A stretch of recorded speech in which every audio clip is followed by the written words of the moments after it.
Today we're getting into the latest Tesla news, including why waiting to buy a Cybertruck may be smart, Tesla joining Climate Trace, EV sales exploding, and more. So let's get into it, and a special thanks to Mudwater for sponsoring this video. First up today, Tesla has officially joined Climate Trace, an organization dedicated to tracking global greenhouse gas emissions. This group, co-founded by former US Vice President and climate activist Al Gore, has partnered with Tesla, along with GM and Polestar, to more thoroughly track any pollution that may be produced during the EV manufacturing process. The group writes on their website, quote, "We make meaningful climate action faster and easier by harnessing technology to track greenhouse gas emissions with unprecedented detail and speed, delivering information that is relevant to all parties working to achieve net zero global emissions." Climate Trace has recently opened up their emissions tracking data to the public, and it really highlights how important the shift to renewable energy and cleaner forms of transportation are. In regards to their partnership with Tesla, the organization writes, "As the world's largest producer of electric vehicles, Tesla is accelerating the world's transition to a sustainable energy economy. As part of its responsible sourcing strategy, Tesla is collaborating with Climate Trace to validate primary emissions data from its suppliers of steel and aluminum and to fill gaps where primary data are not yet available." Tesla has a responsibility to source their components and materials from the cleanest possible sources to stay committed to their goal of creating a more sustainable future. Via this partnership with Climate Trace, as well as their collaboration with Battery Passport, EV manufacturers are working to better track the origins of their components. Overall, these partnerships should help with transparency regarding the inherent environmental impact of EV manufacturing that should make a much better impact in the long term. Next up today, Tesla is getting ready to deliver Cybertrucks to customers that weren't handpicked to take delivery at their event. And we've learned a lot about their process here, as well as a few features. First, Serena Williams was spotted with her husband, Reddit founder Alexis Ohanian, with their Cybertruck over in Miami. He took delivery at Tesla's event, and now they are using the truck. First, he posted a quick video of his truck and said, "Runs smooth, smells nice, and reminds me of an APC from Aliens." Then they were spotted with it in Miami. Hopefully, this level of press for a Cybertruck sighting will die down as it scales up, but it's definitely hitting the news, especially when paired with such names as those two. In any case, Tesla has been sending out emails to early reservation holders, giving them the option to upgrade to a Foundation Series Cybertruck. There were rumors that Tesla was only going to make 1,000 of these exclusive, more expensive first edition trucks that are fully optioned, but it's still unclear where that information came from. It's possible Tesla plans to do more than 1,000, but we will have to see. They've been sending out hundreds of these emails, with some customers opting to lock in their order and others deciding to wait until normal pricing launches. The options are shown in depth, allowing customers to choose between all-wheel drive and Cyber Beast. Note that the pricing here on this screenshot has the probable savings selected.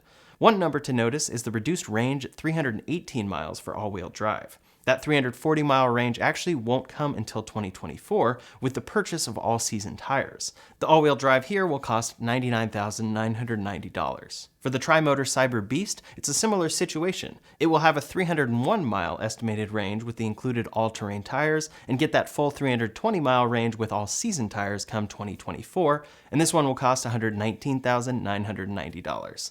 Included with the Foundation Series is the limited edition configuration with the laser-etched badge, a Foundation Series cabin graphic, 20-inch Cyber wheels with 35-inch tires, white decor, off-road light bar, premium accessories, PowerShare home backup, PowerShare mobile connector, full self-driving, and lifetime premium connectivity. Then customers have the option to pre-reserve the range extender. A $500 non-refundable reservation deposit is required, and it locks in the $16,000 range extender with production planned for late 2024. Their page also shows everything that PowerShare gives you, and a few interior details like 15-speaker premium audio with dual subwoofers. For the timeline, deliveries are starting in December 2023 in California and Texas, with more states to come in 2024. For customers who have opted for this configuration, Tesla has already begun sending prepare for delivery emails, which means they could start very soon. This is quicker than many assumed after seeing the way Tesla held a delivery event for the Model 3, then waited months for the public release, and has done similar with the Semi. For these customers, Tesla is quoting a timeline of December to March for their delivery. Likely, Tesla is trying to get a few out the door in line with their normal end-of-quarter push. Next, I'd like to thank today's sponsor, Mudwater. I've never been that much of a coffee drinker, in part just because everyone is, but also I don't often like the taste. Mudwater makes a delicious alternative to coffee, Rise Cacao, that's made with purposeful ingredients, including 4 functional mushrooms. 1 cup will promote natural energy with cordyceps, as well as boost your focus with lion's mane and support a healthy immune system with chaga and reishi. With the addition of cacao and chai, it has just a small boost of caffeine too. Plus, it's Whole30 approved, 100% USDA certified organic, non-GMO, gluten-free, vegan, and kosher.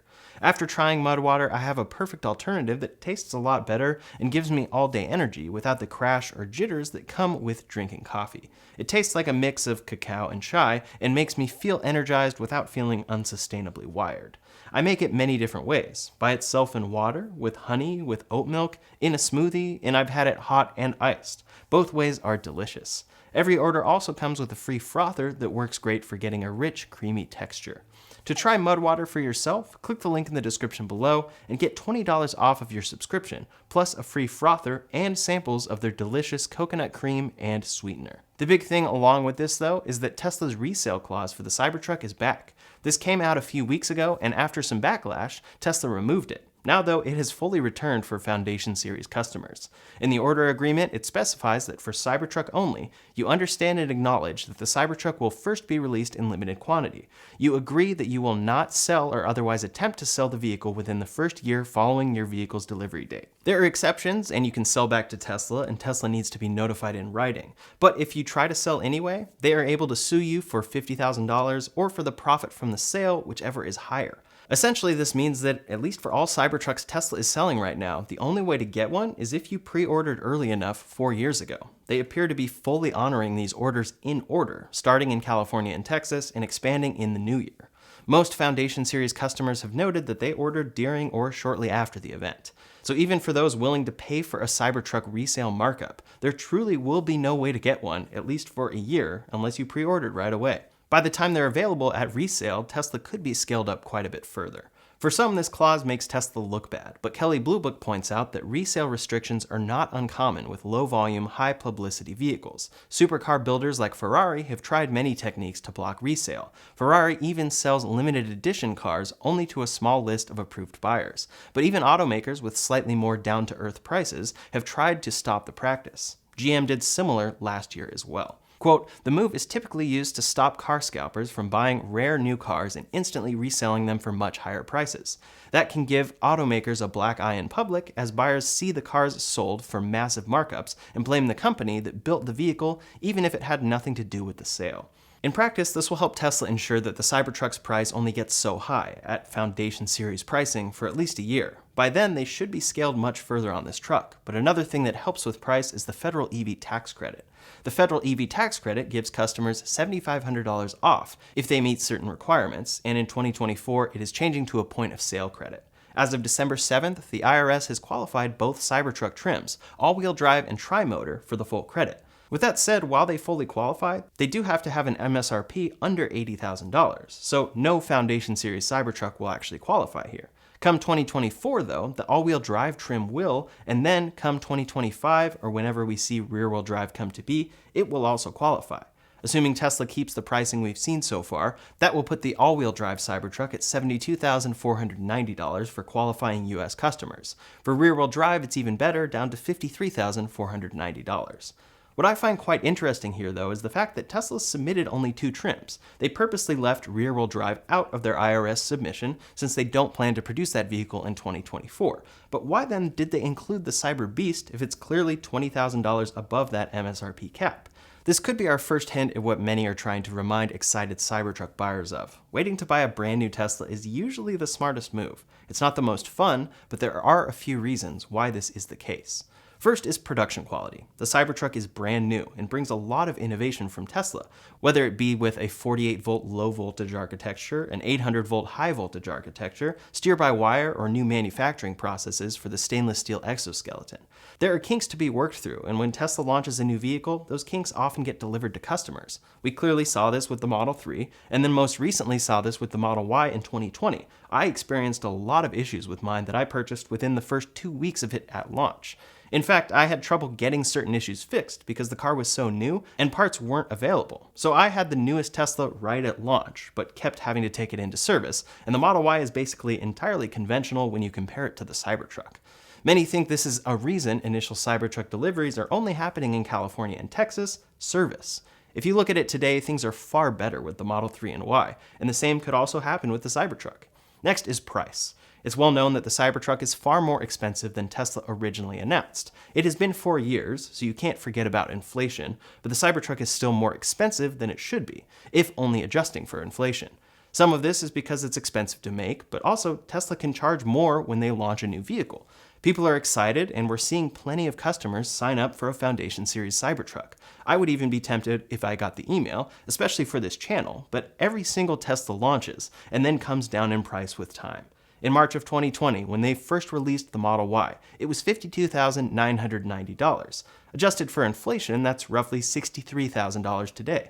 That car went through tons of increases and decreases, and today that spec sits $4,000 cheaper than the original price, or $15,000 cheaper when inflation adjusted. The bigger example here is the Model S Plaid. In June of 2021, when Tesla first delivered the Model S Plaid, it was $129,990. It closed out the year at the same price, and it was an incredibly exciting car. Tesla had finally done a proper refresh of this car with an entirely new interior, and it was the quickest accelerating production car with a 0 to 60 in 1.99 seconds.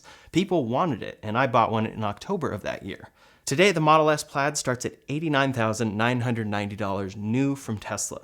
The exact same car, actually updated in a number of ways, and through any build quality issues, costs $40,000 less today. If we added inflation math in there, it would be even more extreme. But after the initial excitement of this car wore off, demand lowered, the economy changed a bit, and Tesla was optimized on production, they ultimately shaved $40,000 off the price of a Model S Plaid, their flagship vehicle. So this is a pattern, and it's a good one. We want EVs to be more affordable. So the exact same thing is expected with the Cybertruck. Should you wait to buy? Probably. Not only is this a pattern throughout Tesla's history, but for some reason, they submitted the tri-motor $100,000 Cybertruck to the IRS for a tax credit that is capped at $80,000. Production ramping will happen throughout 2024, and this could be a sign that Tesla is putting everything in place so that they can easily lower the Cybertruck's price next year. It may not happen, and there could be other reasons here, but that seems like a real possibility, and it would really put a smackdown on other electric trucks, as they are known to do with their other cars regarding price.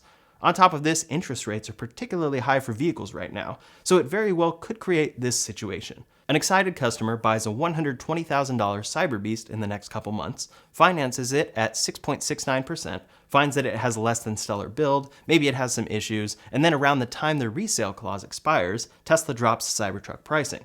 From a purely practical standpoint, waiting will probably be the best option, but to some, being first is worth it regardless, and that's important to recognize as well. It's a very exciting vehicle to see that is unlike any other, and its performance keeps beating every truck out there. CarWow posted a drag race where the Cybertruck is driving on dirt and the F-150 Raptor is on pavement. That Raptor is $10,000 more expensive, but the Cybertruck still wins there. I'm excited to see the Cybertruck get into more customers' hands and see how it does with other truck things in the real world. But what do you think? Do you think it's smartest to wait to buy a Cybertruck, or should you get one right away? Leave a comment below to let me know your thoughts. Next up today, in very exciting news for the growth of the industry, EV sales are up 50.7% year over year, surpassing 1 million sales in 2023 for the US. This is the first time that EV sales have ever reached this point in a single year.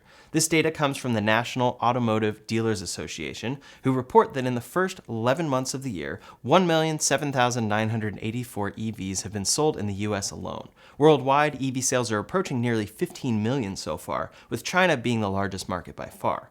There have been some reports lately that there is an ongoing electric car sales slowdown, but the numbers paint a very different picture here. Bloomberg NEF published their annual Zero Emissions Vehicle Factbook, where they address these growing EV sales. Quote, "Sales might be less than some manufacturers were hoping for, but they are in line with BNEF's forecast from the beginning of the year, and most industries would be very happy with that kind of growth rate. In the US, where most of the concerns on demand have been raised, sales are growing even faster and will be up 50% this year. They also report that the Inflation Reduction Act has attracted $103 billion in new investment announcements. Of that amount, $11.7 billion is going towards EV manufacturing, $72.4 billion to battery manufacturing, $9.8 billion to battery components, and $3.5 billion to recycling.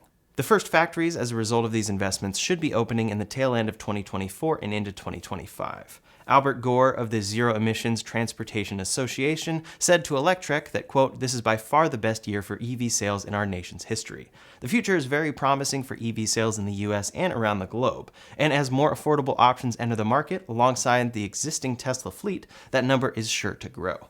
Last up today, some updates from other automakers. If you are in the market for a Mustang Mach-E, you may want to expedite those purchasing plans. Starting in January of 2024, Ford has announced that this car will be losing access to the $7,500 EV tax credit. As per the rules outlined in the Inflation Reduction Act, the EV tax credit's requirements become more strict every year. Any electric car with battery components from a foreign entity of concern, like China, will lose access to part of that credit. This is a measure put in place to promote EV manufacturing in the US. Ford didn't elaborate on exactly why they will be losing this incentive, but it's likely because of their LFP batteries from Chinese manufacturer CATL. In a message sent out to dealers, Ford stated that it is unlikely that any Mustang Mach-E's will qualify for the full tax credit starting in the new year. A silver lining is that buyers will still be eligible for half of the credit, bringing the total federal incentives down to $3,750 for this vehicle. Tesla has been experiencing similar issues with the rear-wheel drive and long-range Model 3s losing access to half of that credit as well in 2024. As far as we know, the Model Y will still be keeping the full credit, which competes with the Mach-E, but they still have a disclaimer on their page that it may change. The Ford Mustang Mach-E starts at $42,995, with the diminished credit bringing the total down to $39,245. That's still not a bad price, but keep in mind that Ford still uses a dealership model, and car dealers are known for dramatically increasing the sticker price on these vehicles, especially when in high demand. This comes at the same time that the tax credit is moving to become a point of sale credit. We'll have to see how all of these factors come together to impact this car's future sales. BYD has officially launched the Seal electric sedan in North America. This four-door EV is the second EV from the Chinese automaker's Ocean series to be released in Mexico, following the release of the Dolphin hatchback back in September. This will be the fifth overall BYD EV to be released in the region. This car will ship in two trims, a rear-wheel drive model with 286 miles of LTP range, costing about $44,600, and a four-wheel drive variant with 323 miles of LTP range for about $51,000. By comparison, the Model 3 starts at $50,500 with 396 miles of LTP range. Across the globe, BYD has been closing in on Tesla's lead in EV sales. In Q3 of this year, Tesla sold 435,059 EVs, while BYD sold 431,603. That's only a difference of about 3,500 vehicles between BYD becoming the top-selling EV maker globally. If they can continue this trend of offering compelling EVs at affordable prices, Sandy Munro's prediction about BYD becoming bigger than Tesla could come true. That's all the latest Tesla news for today, so in the meantime, if you want to see all the new features coming in Tesla's holiday update this week, you can check out that video linked up here or in the description below. Thanks so much for watching, and I'll see you on the next one.